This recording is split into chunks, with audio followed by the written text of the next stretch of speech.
Today, folks, we aren't talking about obscure cameos from people that are hard to miss or even secretive foreshadowing within a single movie, a la the entire Final Destination franchise, nor are we talking about mere verbal references to other horror movies. Rather, we're interested in visual crossover clues found in one horror movie that pays homage to another, found tucked away in the background or even hidden in plain sight. You see the distinction? Good. Hopefully you haven't already seen what's to follow. Here are our top 10 favorite crossover horror movie Easter eggs.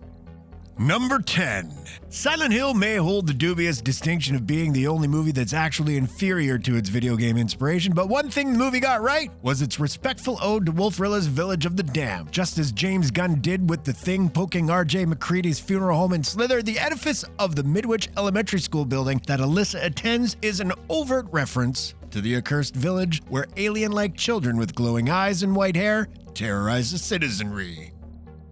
Number 9. There's a delicious irony in the fact that Golden Era Scream Queen Janet Leigh wanted nothing more than for her daughter to avoid horror movie acting, only to see Jamie Lee Curtis become her own preeminent generational Scream Queen. Help me, please! The connection between the two is honored in the paltry Halloween H2O, in which Janet Leigh is not only cast alongside her daughter, but is further linked to her in her iconic role of Marion Crane in Hitchcock's Psycho. Notice that sweet old classic 1957 Ford sedan above that Leigh's flaunting in H2O? Yep. That's the same ride Norman Bates dumped into the swamp after slaughtering Leigh in the shower in Psycho. Same plates and all. November Foxtrot Bravo 418. Number 8. While most know that 1 year after redefining the zombie subgenre with Shaun of the Dead, star Simon Pegg and director Edgar Wright showed up as rabid zombies in Romero's Land of the Dead, many may have missed all the subtle visual gags in their own flick. Per the Romero love, take a peek at Pegg's work badge. Indeed, that says Forey Electric, as in Ken Forey, star of Romero's beloved Dawn of the Dead. Further background sight gags and references can be found, as in the Fulci restaurant ad spotted in the newspaper directory. Fulci, of course, helmed Zombie, yet another inspiration behind Shaun of the Dead. Number 7. Damn, I've always loved this self-congratulatory shout-out.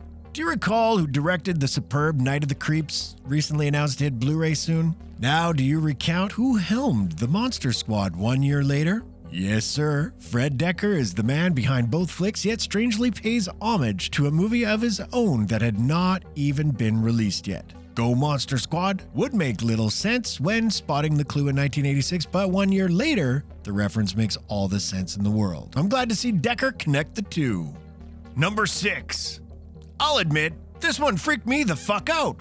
And it's not even that scary. It's just that the visual clue is so obviously in plain sight, and yet, having seen the film at least 5 times as well as being a fan of the movie referenced, I've never once noticed it. But there it is, folks. Hanging on the wall right above the table is Jack Burton's tank top from John Carpenter's Big Trouble in Little China. Of course, the meta reference is made all the more pertinent due to the fact Death Proof also stars the great Kurt Russell. There are even several shots of Russell in the same frame as the tank top, making the connection even stronger. Number 5. In a prop, literally shared across both film franchises, Sam Raimi's Necronomicon, aka The Book of the Dead, that is seen throughout the Evil Dead series, makes a brief appearance in Adam Marcus's Jason Goes to Hell. The tome pops up late in the film just before Jason is pulled to hell by Freddy Krueger's glove. Another nice nod, but not nearly as clandestine.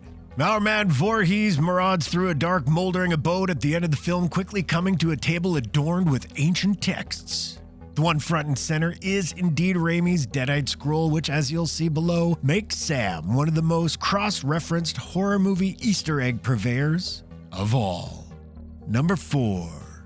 James, I've been turning people on with fear for well over a decade now, sure loves the legacy left behind by Saw, his breakout horror hit. In specific, Wan loves to subtly tuck the sinister visage of Billy Puppet, the maniacal mascot of the entire Saw franchise, into dark corners of his other titles. The first instance can be found in Wan's Dead Silence, in which, toward the end, characters amble down a dark corridor and pass by Billy Puppet sitting in the right foreground corner. If that wasn't alarming enough, in Wan's Insidious, on the chalkboard behind Josh Lambert's shoulder in his classroom sits an eerie chalk sketching of Billy, frilly hair, spiral cheeks, and all.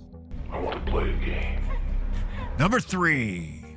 Apparently, the murderous merger of two gargantuan horror movie franchises, Alien and Predator, was planted in our collective subconscious early as 1990. That's some serious fucking pre-market research right there. Indeed, at the ending of the laughably inferior Predator 2, a trophy case full of collected skeletons includes, for no other reason than to germinate the seeds of a mega mashup, a xenomorph skull. Word is, this was director Stephen Hopkins' idea, as he wanted to pay tribute to the Dark Horse comic already popular Aliens vs. Predator comics. Since Fox owned both properties, a crossover was easy to license, giving round 1 in the battle to Predator. Number 2.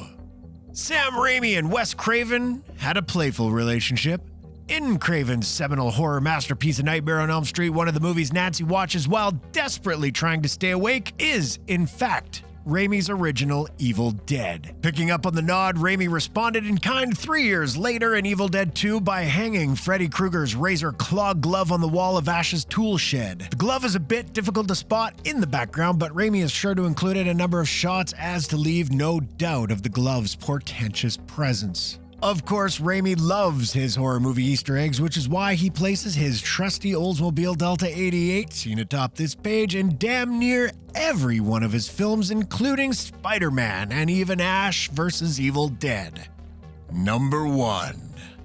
Well, we've arrived at the king of Easter eggs and encoded subliminal messages. See this shot of Tom Cruise and Stanley Kubrick's peerless masterwork Eyes Wide Shut? Notice the address is 237, illuminated by shining Christmas lights. Coincidence? One might think so until learning this building does not exist, but was manufactured on the soundstage at Elstree Studio in England, the facade of which is reused later in the film as the Jason Hotel. Notice the 3 arches? Here's the point. While there are many far-fetched, conspiracy-laden tinfoil readings of Kubrick's work, including the movie Room 237, there's no doubt that Kubrick has used subliminal imagery in his work as far back as Lolita, when the salacious subject matter forced him to rethink the movie in visual innuendos as a means of avoiding MPAA penalty. Much has been made about Kubrick's The Shining as a coded confession of his secret relationship with NASA to film the moon landing, but honestly, more needs to be made about the grand gestalt that is Eyes Wide Shut. This movie visually references every single Kubrick movie before it, including The Shining and its infamous Room 237. The hospital in the film is also addressed 237, giving us a twinning effect, more Shining allusions. The level of detail and hidden messaging in Eyes Wide Shut is frightening beyond belief.